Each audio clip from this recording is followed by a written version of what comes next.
Well, it's Valentine's Day, and I know most of you out there are spending it alone, disc in one hand, dick in the other. That's a consequence for picking plastic over people. At least you can spend the next couple minutes with me, which is longer than what my date's gonna get tonight. These are discs I think every disc golfer should bag.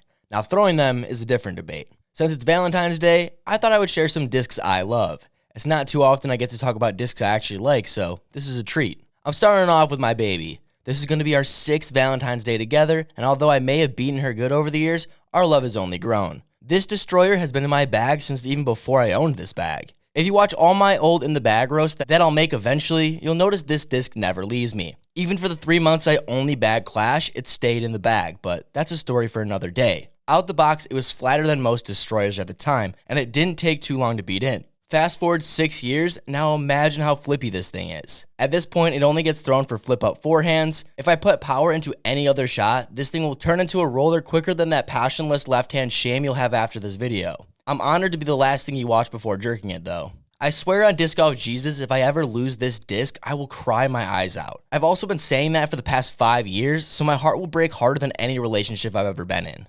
Guys, I spent over 2 hours in the pond at Blue Ribbon Pine searching for this disc, and there was no way I was leaving that course without it in my possession. Plus, I saved over 20 other discs from drowning. Also, I gotta add it to the times I've been naked on a disc golf course. Those are for sure stories for another day. Well, I guess it's Valentine's Day, so this one time, I brought a chick to the disc.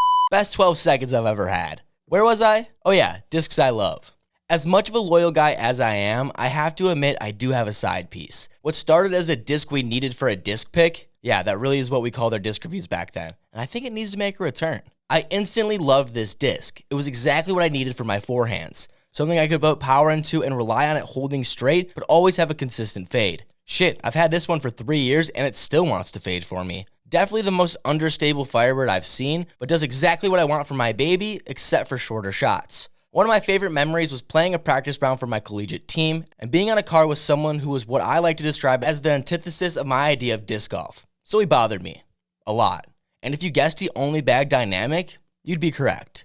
He was explaining to me why his line was the best option, so out of pure spite, I told him with as straight of a face as I could, explaining to him, no, the line was in fact a skip through the middle because then you can safely ace run. It was one of those shots out of my hand I knew it was going in, which prompted me to do one of those points when the disc hit the chains, right on beat. It was hot to say the least. I think from that moment, I was bonded to this disc, and some might say she isn't pretty, but to me, she aged better than J-Lo. Unfortunately, this has to take a darker turn on this nice Valentine's Day. Remember though, guys, even if she left, that doesn't mean the love was bad.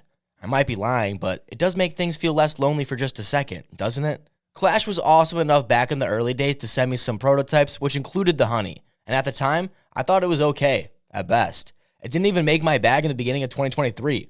I'm not sure what happened in the summer of 2022 and into 2023, but somehow, I kinda got good at disc golf.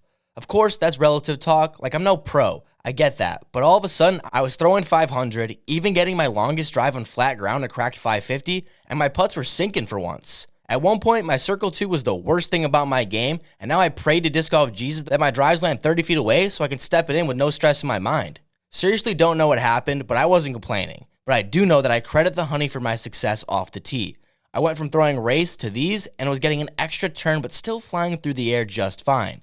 It was also this time I learned my game was extremely dependent on hyzer flips, which if you were smart, you would have picked up on, since I really only recommend understable discs. The honey fits that slot perfect for me, more specifically, this orange Proto honey. We went through so much together in such a short time, it makes me forget that it was only in my bag for less than a year. But listen to the adventures we went on. For starters, it was the first disc I threw over 500 feet, played Harmony Bends, Pickard Park, Flip City, The Canyons, Toboggan, Failure Lake, Brewster Ridge, Fox Meadows, Maple Hill, Lake Marshall, Stafford Woods, New London, and I'm sure a fuck ton more. And guys, the pain from losing this disc still cuts deep. You know when you've created the unspoken bond that only you and plastic would understand? It truly is a magical thing. So losing one of your favorite discs sucks. Like really sucks.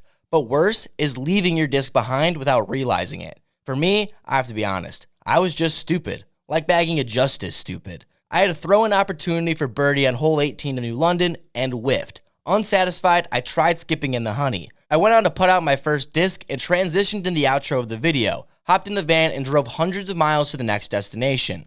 It wasn't until the next round I noticed the disc was gone, and the pain my heart went through was unimaginable. I wouldn't wish it on my worst enemy, including people that think Latitude Plastic is good. Thankfully, Disc Golf Jesus still had a Proto Honey that I traded him a Proto Groove for. If anyone out there has any prototype honeys, hit your boy up. I'm going to keep on this lost disc train, but don't be fooled. I still love them just as much. Sometimes I even dream about them. I'm talking the wet ones. You guys know I'm a cuck for Clash, so here's another one of their discs. This one, the Mint, which pretty much is a slightly more overstable tactic in my opinion. This disc was my workhorse overstable approach disc for a while, and if you know my game, then you know I relied on it a lot. Incredibly useful disc, and typically I have an issue finding approach discs that feel good for both backhand and forehands, but this one worked. Or I was just forced to use it for 3 months, so I got used to it. What truly made it special though was hitting this ace for my second ever glory hole. Well, technically third, but we're talking about disc golf here. If you don't know what the hell I'm talking about, then I'll give you a quick Berdogi lesson. A glory hole is when 3 or more people in your disc golf group hits an ace. Since Disc Golf Jesus had already aced this one years prior, and this was Swiss Cheese's first ace, now they were not only brothers, but Eskimo brothers too. I was the last to hit it, of course. Not that I hadn't been close. Actually, I've been all over this thing for years. But in December of 2022, I wanted to deliver a present to the boys, so I set out a mission to hit the glorious ace. I wish I could say it was easy, but I tried my best to manufacture this ace, but it took hella rounds. One day before recording an episode of the old podcast, I pulled up to the course, walked to hole 11, grabbed the mint, and on my first throw, skipped that bitch in for an ace. Bang! The second glory hole, thanks to the mint. I wish I had a story about losing this disc, but I just think it was slightly off the fairway towards the end of a round, and I already was messing with the yarn, so I didn't really need it. So my lazy ass didn't even try and get it.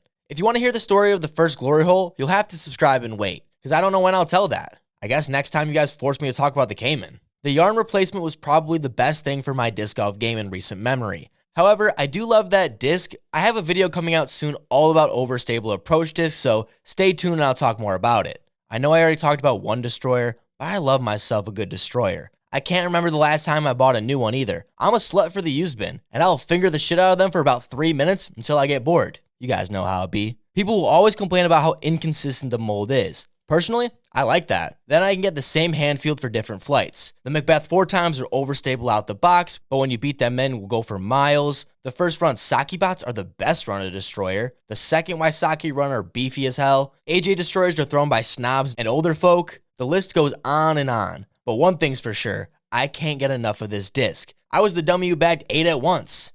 At least I admit when I made poor choices. Nowadays, I bag my baby, an Evelina Destroyer that I can trust to fade even in strong headwinds, one from the youth section at Maple Hill that is only thrown for a second shot after this pink boy that I got played against Sports in Rock Hill for the USDGC, and this patent number Destroyer. Shout out Mike for plugging it up. He said I make him laugh, so hopefully I keep doing that. Each of these Destroyers I love equally. Well, no, not actually, but I still like them. Kinda hard not to love the mold that I got my first ace with, which is another crazy story that you'll just have to wait for. I'm such a tease, but gotta give a reason for people to subscribe. Speaking of aces, I have a secret love for the Kaxe Z, which is going to be the last disc I talk about today. I used to hate the feeling of mid-ranges, so when Swiss gave me this to try, my game instantly leveled up. I finally had a disc I could throw hard without worrying of it sailing past my target. Sure, still not the best option for my only mid, but still helped. Also got to watch Swiss smack the only ace all 3 of us have been able to witness in person, so was a pretty cool moment. Thanks to those who spent Valentine's Day with me alone in your dark room with your screen 3 inches from your face. Hey, no hate, I know how big 3 inches is. I respect it. Now go grab that lotion. But before you do, if you enjoyed the video, make sure to drop a like and subscribe. It's the easiest way to support the channel.